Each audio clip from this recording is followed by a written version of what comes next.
224페이지 밑에 보면 24년간 24년간 45년 동안 목회하는 동안에 그리고 4명의 로마 제국 황제들과 아리오스파로부터 많은 어려움을 겪는다.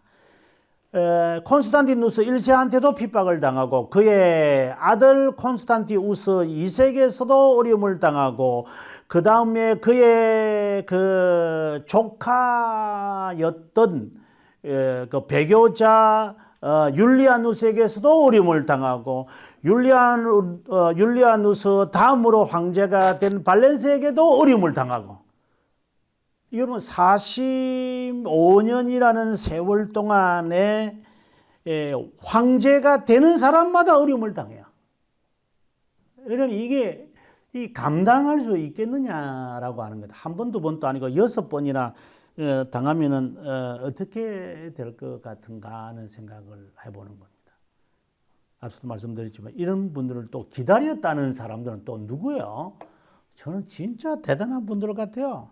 그분을 기다리는. 자, 어떻게 추방당했는가를 볼까요? 225페이지 보면 1차 추방인데 336년에서 337년까지 1차를 추방당합니다. 어떻게 추방시키느냐 하면은 그 밑에서 5줄 봅니다. 아리오스는 아다나시오스를 몰아내기 위해 거짓말을 만들어낸다. 이게 이단들의 특징이죠. 이집트 감독 아르세니오스라는 사람이 손목을 자른 뒤 마술을 이용하여 다시 붙었다고 하더라고 거짓말을 했습니다. 이로 인해 소송까지 하게 됩니다. 그런데 아르세니오스를 불러 확인해 보니 이 말이 거짓말임이 판명되었습니다. 아다나시오스가 알렉산드리아로 들어오면서 곡물을 실는 배들을 막아 콘스탄티노폴리스로 가지 못하게, 쉽게 말해서 지금의 수에즈 운하와 같은 것으로 이렇게 막아가지고 거기 항구가 있었으니까 알렉산드리아에 이제 세금 거두 곡물, 이제 이집트에서 곡물을 실은 것을 못 가게 방해했다 이렇게 말하니까 콘스탄티누스 1세가 가만히 두겠어. 저 이렇게 가 지금의 룩셈부르크, 그러니까 지금의 프랑스 그 북쪽 지역으로 이분을 추방시켜 버립니다. 그 거리가 어딘데요? 아마 한 달 이상 정도 추방을 시킨 것 같아요. 337년 콘스탄티누스 대제가 세상을 떠나자 그의 아들 콘스탄티누스 2세는 아다나시오스를 자신의 교구로 되돌아가도록 하여 337년에 9월 9일 알렉산드리아로 돌아왔다. 그런데 아다나시오스가 추방당하는 동안 아리오스는 세상을 떠나고 만다. 이게 정말 하나님의 섭리다 하는 생각입니다. 자, 2차 추방이 일어납니다. 2차 추방을 당하게 될 때에 그를 옆에서 무언으로 이렇게 지지해 줬던 분이 안토니오스, 영어로는 앤토니라고 하는데 최초의 사막의 수도사라고 알려지는 안토니 보통 이렇게 하는데 이 사람은 수도원 운동에서 최고봉이죠. 예. 이분이 몇 살까지 사시는 걸 보시면 알죠. 105세까지 살면서, 이분은 자세한 것은 나중에 이야기하겠지만 수도사의 오리지널을 이분에게서 배울 수 있습니다. 아무튼 아리오스파, 이제 아리오스 다음에 그들을 따르는 사람들이 파가 이제 형성되어졌는데 아다나시오스가 감독으로 있으면 혼란만 계속될 뿐이라고 하며 분열을 조장했다. 그리고 로마 감독 율리우스 1세를 부추겨서 아다나시오스를 추방시키도록 했다. 그래서 하는 수 없이 아다나시오스는 로마로 도피했고 개최된 종교회에 참석했는데 그때부터 추방이 시작된 것 같아. 그 다음에 이제 3차 추방이 이제 나타납니다. 227페이지 보면 356년에서 362년까지 있었다. 이때가 콘스탄티우스 2세, 지금 226페이지에 콘스탄티누스 2세, 콘스탄티우스 2세 이렇게 되거든요. 이 말은 이제 콘스탄티누스 1세가 죽으면서 아들 3명이 다 왕이 돼요. 그 중에 콘스탄티누스 2세, 콘스탄티우스 2세, 그 다음에 콘스탄스, 이 3명이 다 이게 그 왕이 돼요. 그러니까 콘스탄티누스 2세는 돌아오라고 그랬고 그 나머지에 있는 콘스탄티우스 2세가 이제 이 자기 동생도 죽이고 형도 몰아내고 이제 쉽게 말해서 이제 태종이 이제 형 죽이고 이제 당나라를 지 나라로 만드는 것이나 우리나라의 태종이 이제 그렇게 한 거랑 똑같은 그런 일이 이제 일어난 거예요. 그래서 콘스탄티우스 2세는 황제고 앞에서 226페이지에 나오는 콘스탄티누스 2세는 왕이죠. 좀 성격이 달라요. 그래서 제가 황제 계속해서 어려움을 당한다라고 했습니다. 황제 콘스탄티우스 2세는 아리오스를 지지하는 자로서 니케아 신조를 대신할 신조를 만들라고 강요한다. 이에 따라서 아리오스파는 그리스도가 인간이라는 신조를 만들기 위해 종교회를 개최해 아도노시오스를 이단으로 정죄하게 된다.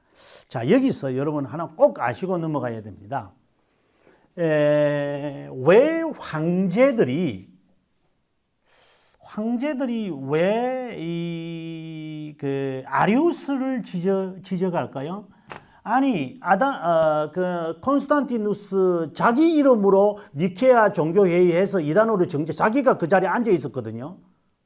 자기가 사회를 하고 그랬어요. 이 사람 사회라기보다는 자기가 개회할 때 연설을 이 사람이 해요. 그래서 이 사람이 가만히 앉은 자리에서 회의가 진행되는 거예요.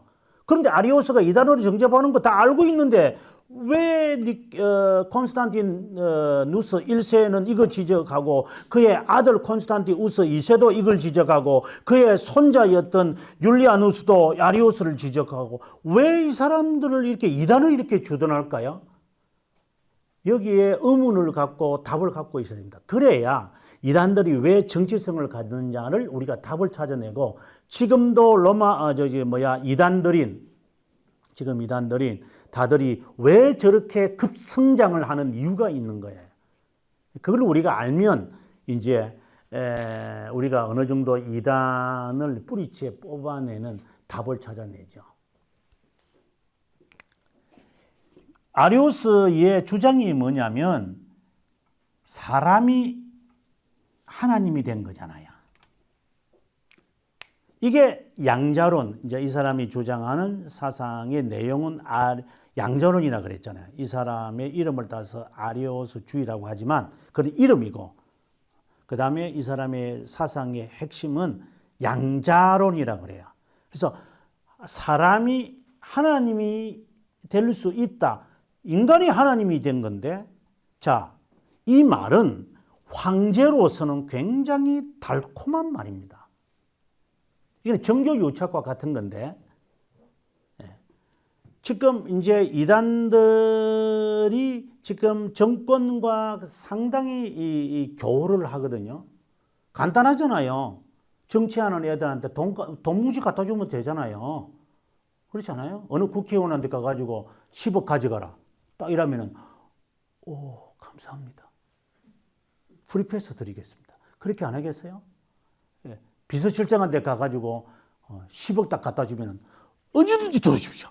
언제든지 이게 청와대도 그렇게 안 할 사람들이 우리나라에 몇 명이나 비서실장이 있겠어요?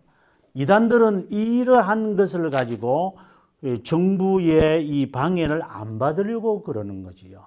근데 교회가 그렇게 하고 있는 거죠. 과거에 교회들이 그래, 지금도 아마 그렇게 하고 있죠.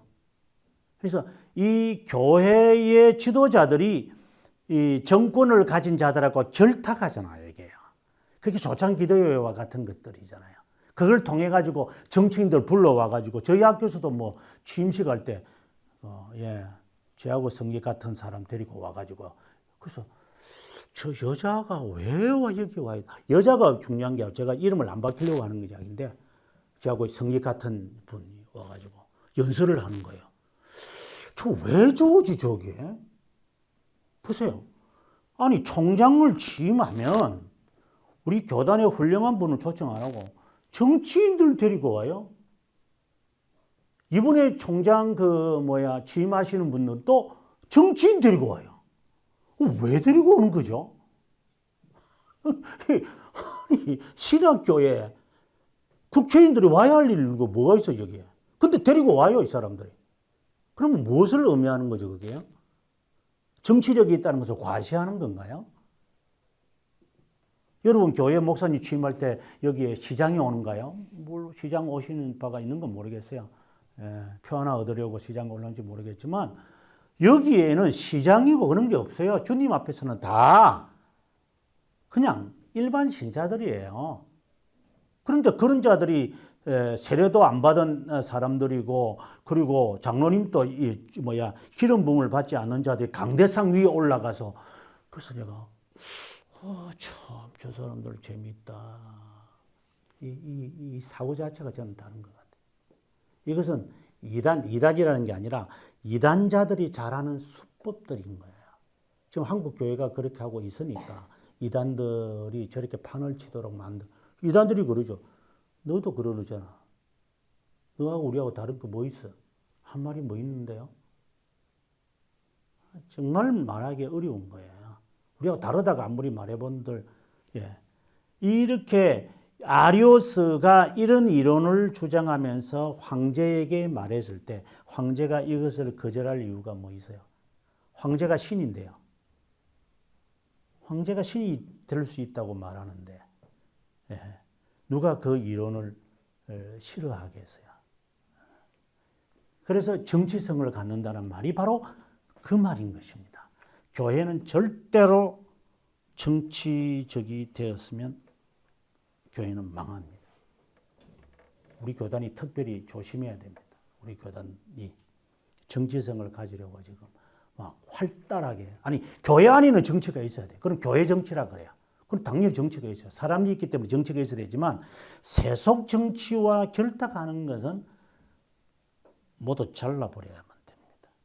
그런데 교회가 그렇게 하면 안 된다는 말을 제가 강하게 정말 교회사를 통하여 명백한 답을 교훈을 받아야 됩니다. 자, 226페이지 다시 가서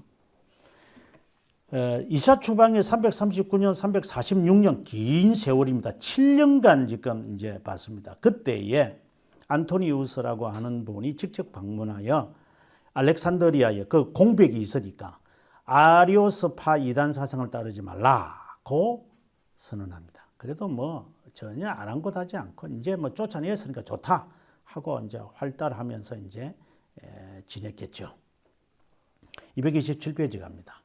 그런데 또 다시 돌아옵니다. 또 이분 또 보통 분이 아니죠.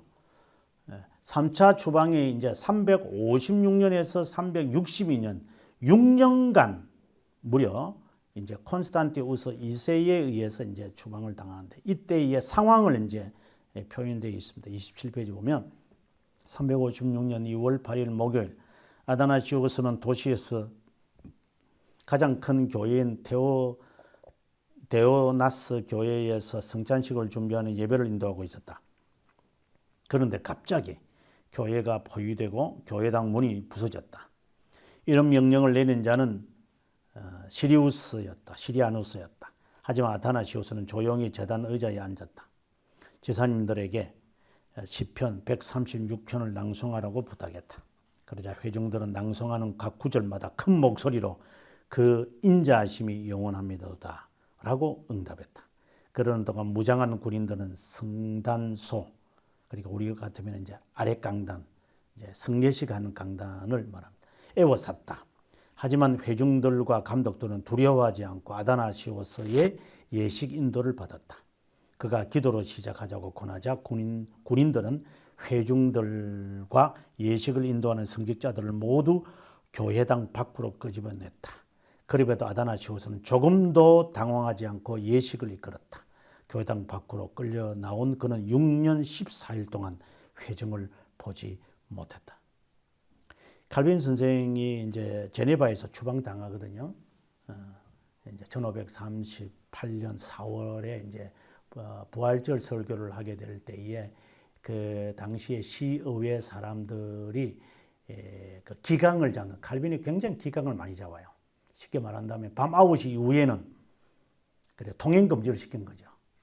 그러니까 놀기 좋아하는 이 제네바 사람들이 이 무슨 새파란 게 27짜리가 와가지고 집 설친다고 저거. 그래서 자기 집에 강아지 이름을 칼빈이라고 했어요. 그래 칼빈이 지나가면 칼빈 하면서 탁 쳐 이러면 이렇게 말할 정도로 아주 칼빈을 싫어했습니다. 그뿐만 아니라 자기들은 춤을 좋아했는데 춤추러 다니는 거 하지 말라고. 가면 무도회 같은 거. 그리고 술 많이 마시지 말라고 그러고. 이러니까 사사건건 기강을 잡아가니까 아이고 저게 눈에 가시요 저게. 그럼 니는 그러면 혐의 없나? 하면서 이제 다니엘을 호시탐탐 내렸던 사람들처럼 혐의 있어야지 잡죠. 혐의 없는 거죠. 다니엘도 무슨 흠이 있었습니까? 근데 흠이 없었으니까 칼빈이 그대로 유지하고 있었는데 이제 칼빈을 지지했던 사람들이 시의회 대표자들이 이제 바뀌고 4명 자체가 다 이제 칼빈을 반대하는 사람이 된 거예요. 이제 그 사람들이 그냥 일방적으로 결정하는 거예요. 우리 시의회의 목사로 우리 시죠. 제네바 시의 목사로 인정할 수 없다. 나가라. 그럼 칼빈 나가야 되잖아요. 그래서 할 수 없이 이제 칼빈이 쫓겨나는 거거든요. 정치적으로 쫓겨나는데 그때 이제 마지막 설교를 이제 교회당에서 이제 하는데 이 사람들이 그 칼빈 설교 듣기 싫죠. 그거 듣고 싶겠어. 좀 있으면 갈 사람이 하는 마지막 고별 설교. 그래 듣기 싫으면 사람들 전부 다 발장 딱 끼고 보통 이제 목사님 설교 듣기 싫어하는 사람들 그러잖아요. 발장 딱 끼고 발장 꼈다는 자체가 이제 듣기 싫다는 거죠. 이게 무언의 이 반대잖아요, 그죠? 그리고 다리 딱 꼬개가지고 이제 다 이러면서 쭉 하면 벌써 이제 막 아우 진짜 설교할 때 그런 사람들이 꽤 있거든요. 여러분 어떻게 목사님들 그런 설교 하시는지 정말 훌륭한 분들입니다, 여러분. 저는 그 주무시는 아이들 앞에서 설교하는 저는 어떻게 생각해요? 설교 시작하면 자고 설교 마치면 깨는 애들 앉혀놓고 1시간 20분 동안 제가 설교하는 저를 한번 보십시오. 저도 보통 얘기가 아닙니다. 저도 꼬박꼬박 잠자고 그리고 깨고 나면 막 눈이 새파래가지고 확 이렇게 하고요. 주대기 설교만 시작하면 이렇게 그들이 잠을 자는지 모르겠어요. 이 사람. 어른들은 아니지만 아이들이 이제 그럽니다. 정말 신기하고 놀랍다 하는 생각이 가져봅니다. 아무튼 이제 칼빈이 이제 마지막 설교를 부활절 설교를 하는데 이제 그의 그 20살 많았던 이제 기욤 파릴이라는 사람은 이런 칼 같은 거 딱 들고 이제 칼빈 죽이러 올 것이기 때문에. 그러니까 신자들이 그래요. 칼 이제 계단에 이렇게 올라가서 이제 위에서 설교하거든요. 그분들이 이제 중세 시대는 늘 그랬으니까. 올라가는 사람 못 올라가려고 칼을 딱 들고 이제 마치 베드로처럼 있고 나머지 사람들은 전부 다 칼 차고 들어온 거예요. 저 칼빈 죽여버리겠다고 제가. 그러면서 설교를 할 때 칼빈이 보통 설교 짧게 합니까? 보통 1시간, 2시간 이렇게 설교하는 분이기 때문에 설교하니까 듣기 싫고 그것도 나갈 수는 없고 체면이 있고 그러니까 막 창 들고 들어와가지고 쾅쾅쾅쾅쾅 하면서 이제 막 칼을 뽑았다가 집어다 척척척척 하면서 막 설교 듣는 사람들 하는 짓이 있잖아요. 목사님 설교 본문도 말 안 하는데도 앉아가지고 지 무슨 놈이 설교를 그렇게 성경 많이 본다고 앞에 봤다가 뒤에 봤다가 이런 참 설교 듣기 싫은 사람들의 대표적인 행동 팔짱 끼고 다리 꼬개고 그 다음에 성경책 읽지도 않는 성경책 들락날락 하면서 책장 소리 내면서 무언에 이런 그 반대하는 사람들이 있잖아요.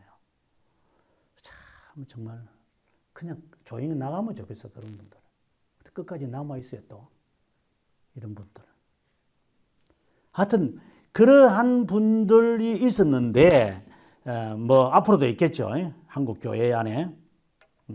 근데 이 상황을 보십시오. 지금 기독교가 핍박이 끝나고 난 다음에 하는 행동입니다. 그 다음에 넘어갈까요? 356년 6월 13일 이제 쫓겨나고 난 다음입니다. 네. 심야 집회를 마친 후에 몇 명의 여인들을 제외한 모든 회중이 떠났을 때 시리아누스의 명예에 따라 데오나스 교회에는 폭풍이 몰아쳤다. 폭력이 난무했다. 여인들을 죽이고 교회당에서 이교들의 난폭한 행동이 자행되었다. 네. 추방당한 아다나시오스는 이집트 사막으로 갔다. 6년간 홀로 지냈다. 자신을 죽이려고 암살자까지 보냈다. 하지만 그들이 쫓아오지 못할 더 깊은 사막으로 들어갔다. 이때 아다나시오스는 당시에 글을 남깁니다. 그때 글 남긴 게 이제 성육신에 대하여라고 하는 삼일체에 대하여라고 하는 글들을 이제 아주 그 명작들을 이제 써서 지금 우리들에게 알려지고 있습니다. 콘스탄티우스 2세가 죽고 이어서 배교자 율리아누스가 되면서 추방당한 모든 감독에게서 자유를 줬다. 이에 따라 아다나시오스는 돌아왔다. 그리고 또 이제 추방당하죠. 바로 또 추방당합니다. 4차의 율리아누스가 아다나시오스를 죽이려고 하면서 시작된다. 돌아오래 해놓고도 죽이는 것도. 제일 밑에 줄에 기독교를 무너뜨리기 위해서는 기독교인들을 핍박하기보다는 안일하게 만들어 스스로 붕괴시켜야 한다고 보았다.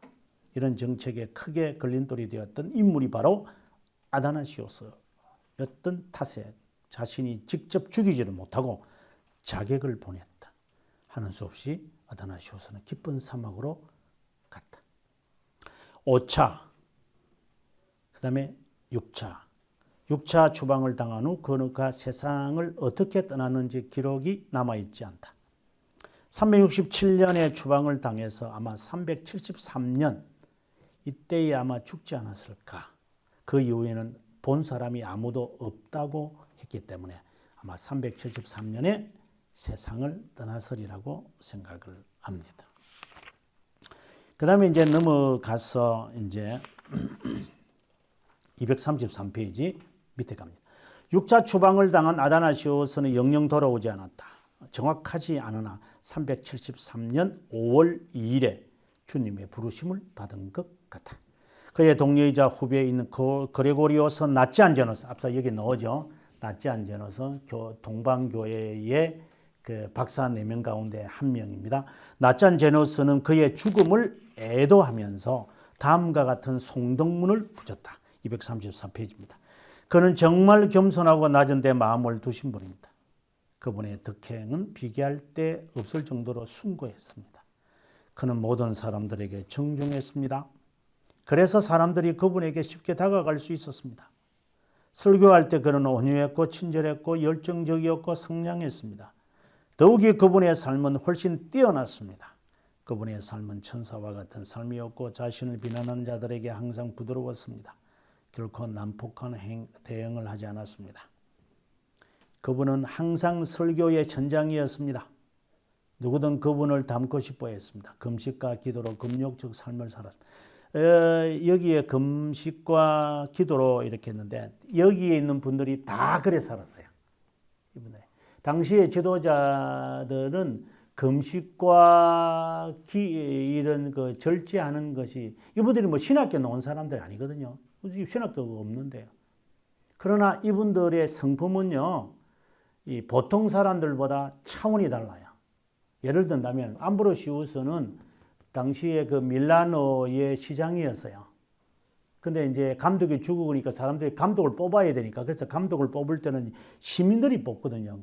기독교가 당시에 이제 국교의 성격이 있었기 때문에. 그래서 이제 암브로시우스가 누구를 뽑은가 우리 시 사람들이 하고 갔다가 졸지에 이제 감독이 된 사람. 그러니까 그의 덕망이 보통 분이 아니라고 하는 것을 알 수 있죠. 가장 존경받는 사람이었습니다. 존경을 받으니까 사제가 됐다는 게 아니라 그들의 삶이 항상 이렇게 금식과 기도로 늘 살았다라고 하는 것을 기록을 통해서 우리가 알 수 있습니다. 그 다음에 이제 235페이지에 가보게 되어지면은 갑자기 제가 3명의 카파도키안 이야기를 이제 하게 되어지는 이유가 왜 그런가 하면 이제 뒤에 이제 이 설명이 이제 겹치지 않으려고 하는 건데 한번 보겠습니다. 3명의 카파도키안 그림이 있죠. 누가 뭐 그 대바실이고 누가 뭐 그레고리오스, 나지안 제노스고 제노스인지는 뭐 그거는 중요하지 않습니다. 다 이렇게 삼총사가 중요합니다. 그리고 여기 중간에 보시면은 잘 보시면 중간에 이게 영대라는 것이 있죠. 이거 잘 한번 보시면 이런 띠를 이제 이렇게 입고 있죠. 그죠? 띠고 입고 있죠. 그죠? 두 사람은 이거 있고 한 사람은 없죠. 그러면 없는 사람은 누구 계세요? 이 세 사람 가운데서요? 누세스죠. 이 두 사람은 저걸 영대라 그러거든요. 영대. 아주 존경을 받는 분이 이제 갖는 건데, 그래서 아마 제일 왼쪽에 분이 까만 그 수염이니까 조금 젊은 것 같고, 제일 오른쪽이 나이가 많은 바실이지 않을까 그냥 생각해 봅니다. 그거는 중요한 것이 아니니까. 아무튼 삼총사입니다. 자, 236페이지 바실레오스 한번 보죠. 아주 훌륭한 분인데 뭐 다른 이야기보다는 그의 조모 마크리나에 대해서 여러분에게 소개해 드리고자 합니다. 이게 보면 마크리나라고 하는 경건한 분의 에게서 태어났고 그 다음에 그의 누님 이름도 마크리나입니다. 근데 이제 여기에 나치안제누스도 그렇고 바실레우스도 그렇고 누세스도 그렇고 이 사람들이 다 철학을 전공한 사람들입니다.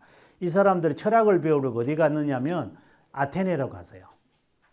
그래서 철학자가 되려고 한 사람들입니다. 그런데 그의 누나가 이걸 반대하는 겁니다. 그래서 이 사람들이 개종해요. 그게 아주 중요하다고 저는 이게 봅니다. 이거 보시면 236페이지에 밑에 유스타티우스와 그 다음에 누나인 마크리나의 권면을 받아들여 개종하기에 이르렀다. 여기에 그의 개종의 글이 이제 나타나는데 이렇게 말합니다. 나는 하나님께서 보시기에 어리석다고 하는 지혜를 얻으려고 그러니까 아테네를 갔다는 말입니다. 젊은 시절 헛된 시간을 보냈다. 오랜 시간이 지난 후 나는 깊은 잠에서 깨어나 사람처럼 눈을 열어 복음 진리의 놀라운 빛을 향했다. 비로소 나를 헛되게 만드는 이 세상 군주들의 지혜의 무용성을 깨달았다. 나의 불쌍한 인생에 대해 많은 눈물을 흘리면서 참된 종교의 교리로 나를 인도해달라고 간절히 기도했다.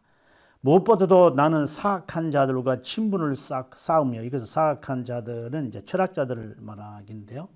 곁길로 갔던 나의 길을 수정하기로 굳게 결심했다. 그런 후 복음서를 읽으면서 완전에 이르는 수많은 방법들을 알게 되었다. 이분이 이제 금욕을 하게 되거든요. 홀로 이제 사막으로 가서 이제 357년 개종한 바실레오스는 거의 1년간 팔레스타인, 이집트, 시리아, 메소포타미아 등지를 달리면서 금욕주의자들을 만났다. 돌아온 그는 재산을 팔아 가난한 자들에게 나눠주고 동생 페트로스, 누나 마크리나, 모친과 함께 자신의 영지 아르메시아에서 수도원적 삶을 살았다. 또 친구 그레고리오스 나치안제누스에게 서신을 써서 함께 하자. 이제 이 사람 자기 친구 나치안제누스도 철학자거든요. 같이 아테네 가서 철학을 배운 사람인데 같이 이제 신앙생활을 합니다. 자, 이때에 일이 생기는데 237페이지 밑에 보면 바실레우스는 정통신앙과 아리오스주의의 중간 입장을 견지하는 유사 본질을 따라서나 얼마 되지 않아 니케 정통신앙을 대표하는 동일 본질을 채택. 이거는 매우 어려운 이야기지만 이거는 제가 설명을 해야만이 나중에 그 책을 읽을 때 여러분들이 도움이 되리라고 봅니다. 자, 이 무슨 말을 제가 하려고 하느냐면 1차 종교회의 325년, 2차가 381년이거든요. 종교회의가. 그 다음에는 나중에 설명할게요. 이때의 이야기는 그리스도의 신성에 관한 이야기고 이때 논쟁은 그리스도의 인성에 관한 이야기예요. 아니, 그리스도 인성이 아니고 죄송합니다. 그리스도 신성답니다. 그래서 신성에 관한 이야기가 큰 주제였어요. 1차와 2차에서. 그 다음에 이제 3차, 4차는 그리스도의 인성에 관한 이야기인데 그리스도의 신성을 앞서 아리오스는 반대했거든요. 인간이 신이 되었다라고 이야기를 하는 거니까. 그래서 신성을 부인하는 거죠. 이 신성을 고수하기 위해서 이분들이 채택한 단어가 있는데 그게 동일 본질이라고 하는 단어예요. 영어로 말하면 co-essential라고 하는 단어예요. essential, co-essential. 우리가 삼위일체라고 하는 말이죠. 이게 일체라고 하는 말이에요. 그래서 저는 이게 번역이 잘못되었다고 저는 생각을 하는데 체라고 자꾸만 이야기하니까 사람이 몸체자를 생각을 해서 이게 하나라고 생각이 들잖아요. 일체 이렇게 돼버리니까 그렇잖아요. 근데 이 뜻 아니에요. 이런 뜻 없어요. 동일 그러니까 동질이라는 거죠. 또 굳이 이제 원어대로 번역을 하려면 삼위 동질 이렇게 해야지 실제로 그 말의 의미가 있는데 일체를 해버리기 때문에 상당히 헷갈리는 말들이에요. 그래서 이것은 본래 동일 본질이라고 325년에 결정을 내려요. 성부 하나님의 신성, 본질과 신성을 말하죠. 그리스도의 신성은 동일합니다. 그러니까 우리가 삼일체라는 단어를 별로 온다면 일체합니다. 본질이 같습니다. 이센셜입니다. 이렇게 이제 결론을 내려서 이게 이제 325년의 결론이에요. 자, 그리고 난 다음에 이제 아다나시우스가 이때 세상을 떠나고 그 다음에 세 명의 카파도키안이 요 사이에서 이제 활동을 하거든요. 요 사이에서 막 활동을 하면서 381년 2차에 할 때에 누가 총회장이 되느냐면 이 그레고리오스 나치안제노스가 총회장이 돼요. 이 사람 총회장으로 딱 앉아가지고 이때의 동일 본질을 결정한 것이 옳습니다 하고 결정을 딱 내렸어요. 이게 총회장 되는 게 매우 중요했으니까 당시에. 그래서 이 니케아 325년 60년 전에 결정한 것이 옳다라고 결정을 할 동안에 요 사이에 60년 동안 어떤 이단들이 생기느냐.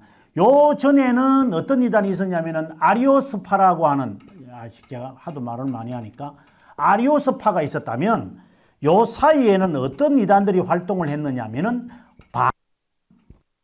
세미 아리오스파가 등장하는 거예요. 그러니 정통 삼위일체와 반삼위일체 사이의 반쪼가리, 이게 반쪼가리라는 거잖아요. 반대는 아니에요. 반쪼가리 삼위일체론을 주장하는 어정쩡한 사람들이 생겨난 거예요.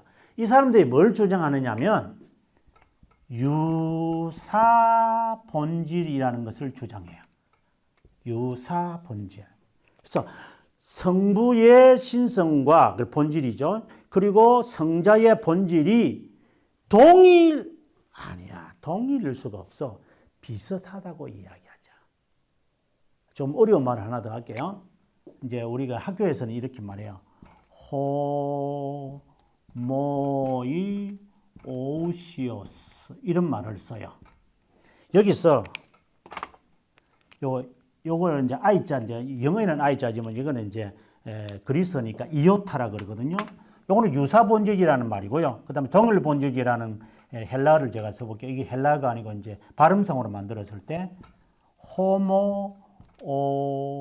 호모오시오스. 이거 차이가 뭐예요? 딱 드러나죠. 이오타가 하나 들어갔죠. 여기는 이오타가 없죠. 그래서 이 논쟁을 여기는 그리스도의 삼일체 논쟁이라 그러고 여기는 무슨 논쟁이냐면 이오타 논쟁. 요거 하나 갖고 아무것도 아닌 것 말이야. 이거 하나 갖고 말이야. 유사 본질은 이단이 되었어. 누가 주장했어? 아리아노스파가 했어. 이 호모오시오스는 동일 본질이란 뜻인데 이오타 하나 붙이면 어때? 이렇게 하면서 사람들이 이걸 우습게 보는 사람이 있는데 그리스도의 신성과 하나님 아버지의 신성이 동일하다는 것이 중요한 정통신앙이고 유사하다고 말하면 이단으로 정죄를 내는 거예요. 그걸 누가 하느냐? 그레고리오스 나치안제노스가 총회장이 되어가지고 총회장이 돼야만 한다는 거예요. 바실레오스가 그래요. 이거 가만히 있으면 안 된다. 이거 너가 나보다 낫기 때문에 너가 총회장이 되어가지고 이것을 반대하려고 하는 이 사람들을 정통신앙으로 결정 날 수 있도록 우리가 아다나시오스에서 그거 배우지 않았냐. 그러니 이것이 옳은 것이니까 그 일을 위해서 내가 총회장이 돼야 된다. 이래가지고 나치안제노스가 총회장이 돼요. 나중에 이제 좀 안 좋아하죠. 아니, 니 때문에 내가 총회장이 돼가지고 뭐 이러면서 서로 조금 이제 다 저분들은 이제 그 금욕주의자인데 그 정치판에 뛰어들면은 그 구중물에 들어가는 거잖아요. 그래서 좀 마음이 섭섭한 것은 있었지만 어쨌든 정말 귀중한 일을 교회 정치이죠. 교회 정치 안에 그 일을 하는 일을 합니다. 237페이지 다시 가서 여기서 그가 아직 이제 이런 일을 하기 전에 바로 세미 아리오스주의에서 정통신앙이라고 하는 그 위에 바로 줄 글이 아주 중요한 글입니다. 여기서 수도원 규율에 관한 책을 쓴다라고 하는 요 문장. 앞서 제가 잠깐 그 말했는데 제일 첫 부분에서 제가 오레곤에서 주인은 수도사들의 신앙이었고 그들의 신앙이 로만 가톨릭으로 들어갔다. 그 이야기를 제가 하면서 수도사들이 어떻게 해서 이분들이 그 했느냐 하는 것을 제가 제일 강의 첫 부분에 이야기를 했고 그 다음에 제가 이야기를 뭐라고 했냐면 이 수도사들이 본래 이 사람들이 가지고 있던 그 정신들이 있었어요. 그게 이제 529년에 베네딕토라고 하는 사람의 정신을 갖고 있었는데 그 베네딕토가 529년 지금부터 한 100년 훨씬 뒤에죠. 베네딕토가 서방교회 라틴어를 쓰는 사람들에게서 수도원 운동을 하게 될 때 그 가르침을 어디서 갖고 오느냐? 바실레우스에게서 갖고 와요. 그래서 매우 훌륭한 분이죠, 이분이요.